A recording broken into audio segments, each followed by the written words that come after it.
برا نقري برا راحت خبر بدش بوي نقري راحت خبر بوي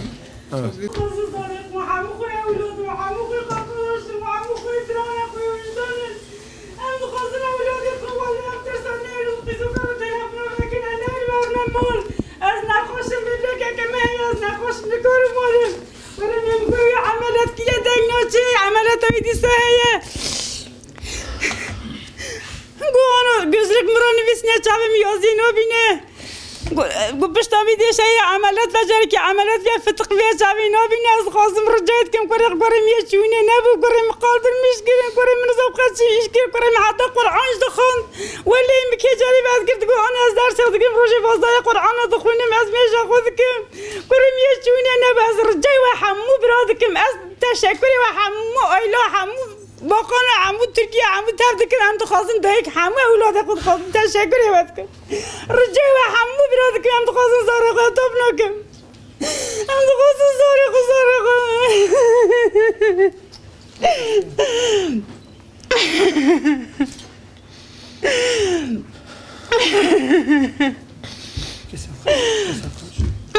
جايدكم بابي حتى برسي شو تضونه بابي قومي بلن قوزي ديتيا برا كورم برا كورم جالنا منا كورم خناس خازم دفتر قلمي كوري خو إزار سونه كيفن verse إزار سونه إزار كإشلات مدخلنا خدي هذا جا خدي هذا الدنيا عم كور جايتكم İlk öğretimde bu sınıfa gelene kadar sürekli sınıf birincisiydi. Çocuğum hafızıl Kur'an'dır. Vallahi bir gün namaz kaçırdığını görmedim ben. Bir gün herhangi bir fikri savunduğunu da görmedim. Farkına varmadım. Fakat bugün bu dereceye gelmiş kader-i ilahidir. Bizim tek amacımız, tek gayemiz Türkiye'de bulunan Cumhurbaşkanı, Başbakan, siyasi parti mensupları, BDP, hepsinde sivil kuruluş örgütlerine ricada bulunuyorum. Herkesin kendi çapında, kendi kuvveti nispetinde taşın altına elini koyması istiyoruz. Türkiye'de barışın gelmesi ve bu çocuklarımızın bir an evvel geri bize getirilmesi hepinizden rica ediyorum. Başta sona kadar bütün insanlarda biz mazlumuz, biz kimseye herhangi bir düşmanlık için buraya gelmemişiz. Şimdi bir insanın bir tavuğu kaybolarken o gece o tavuk için adam yatmıyor. Biz evlat kaybetmişiz. Biz evlat kaybetmişiz. Bu koyun değil, tavuk değil. İnek değil, evlattır. Evladın kaybetmesi için biz buraya gelmişiz. Vallahi 9 aydır bu çocuk gitmiş, ben evde yatmamışım. Billahi kerim rahat yemek yememişim. Ailemle rahat huzurlu bir şekilde konuşmamışım. Herkes yer sahibidir. O büyük millet meclisi çatısı altında bulunan milletvekillerine hepsine sesleniyorum. Herkes evlat olarak, evlat acısı olarak vicdanına el koysun. Bizim bu derdimize çare arasın, barışı getirsinler, huzuru getirsinler bu memlekete. Eğer o hazırlanan dosya hükümetle MDP arasında uygulamaya konulan dosya masa üzerinde bırakılmasın. O dosyayı bir zahmet açsınlar. Ne gerekiyorsa yapsınlar. Elini taşın altına koysunlar her iki tarafta bu barışın tahsisi için. Biz buraya onun için gelmişiz. Çocuklarımızın götürmeyene kadar, çocuklarımız gelmeyene kadar da burayı terk etmiyoruz.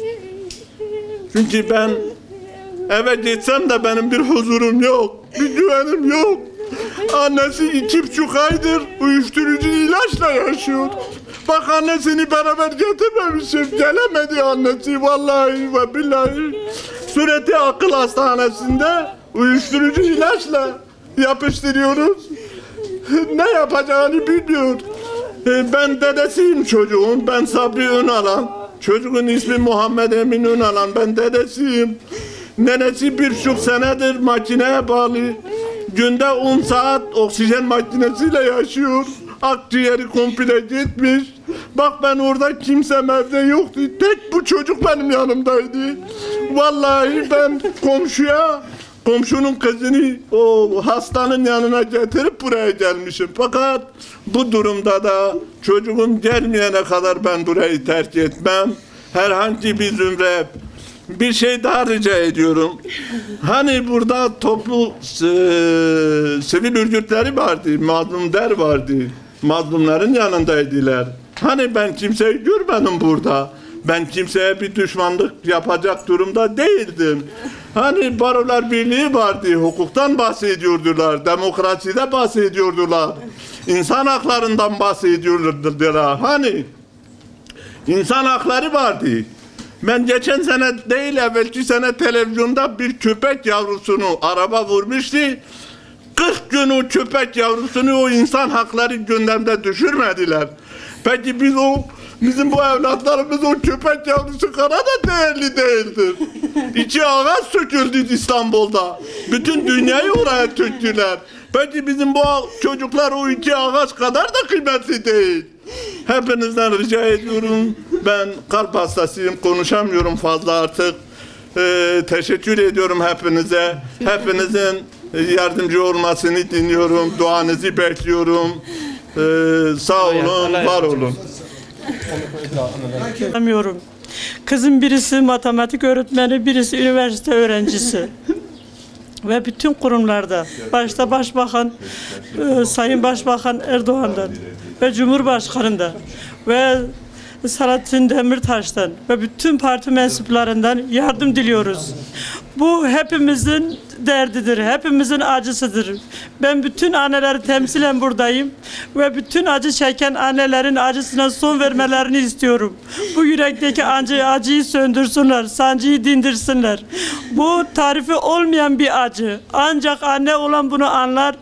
Ve evlatlarımızı arıyoruz. Biz evlatlarımız için bu sokaklara döküldük. Sonuna kadar mücadelemizi bırakmayacağız. Barış istiyorum. Özgürlük istiyorum. Ve ailemle, çocuklarımla huzur dolu bir hayat istiyorum. Ve bütün anneler için de konuşuyorum. Bütün anneler evlatlarıyla huzurlu bir şekilde yaşamasını istiyorum. Her kimin eli uzanıyorsa, her kimin gücü yetiyorsa, ben bir ev hanımıyım, belki daha şey konuşamayacağım, yani belki nasıl konuşacağımı da bilmiyorum. Yardım istiyorum. Bütün anneler adına ve bütün anne yüreği taşıyan din kardeşlerimizi, bütün kadınları da arkamızda durmaya davet ediyorum. Bu hepimizin davası, asker annelerin, şehit anneleri, bu dava hepimizin davası. Bu evlat yarası hepimizin yarası, arkamızda dursunlar. Biraz önce abinin de dediği gibi bir ağaç gibi için bütün millet sokaklara döküldü, kan döküldü ve bizim evlatlarımız, ciğerlerimiz, bunlar insandır sonuçta. Biz evlatlarımız için buradayız ve bütün annelerde, bütün bayanlarda, bütün kadınlarda yardım istiyorum. Bize destek versinler. Bu mücadeleyi sonuna kadar yürüteceğiz ve evlatlarımızı almayana kadar da ölüm de olsa biz karşı duracağız, gitmeyeceğiz. Çocuklarımızı istiyoruz. Başka bir şey istemiyoruz. Çocuklarımızla huzurlu bir hayat istiyoruz. Teşekkür ederim. Sağ olun. Allah razı olsun. Ben oğlumu istiyorum. Oğlum sözlü, kendi rahatsız. Oğlumu almayınca kadar bir yere gitmeyeceğim. Barış yapsınlar, barışsınlar. İnsanlar ağlamasın, anneler ağlamasın. Yetkililere, bütün yetkililere sesleniyorum. Herkes barış yapsın. Hiçbir anne ağlamasın. Bizim yüreğimiz yandı, kimsenin yüreği yanmasın. Oğlumun eksikliğiyle yaşayamam. Nefes alamam. Gelecek diye ümit ediyoruz. Gelsinler. Herkesin çocuğu gelsin. Ben çocuğumu yanımda istiyorum. Biz ne zorluklarla o çocukları büyüttük.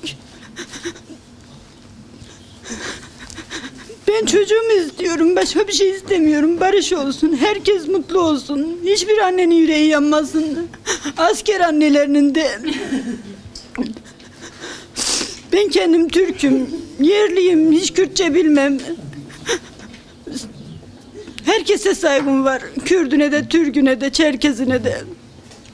Kardeşiz sonuçta yani. Herkes mutlu olsun, herkes huzurlu olsun, huzur içinde yaşasın. Ben çocuğumu yanımda istiyorum. Çocuğum gelsin.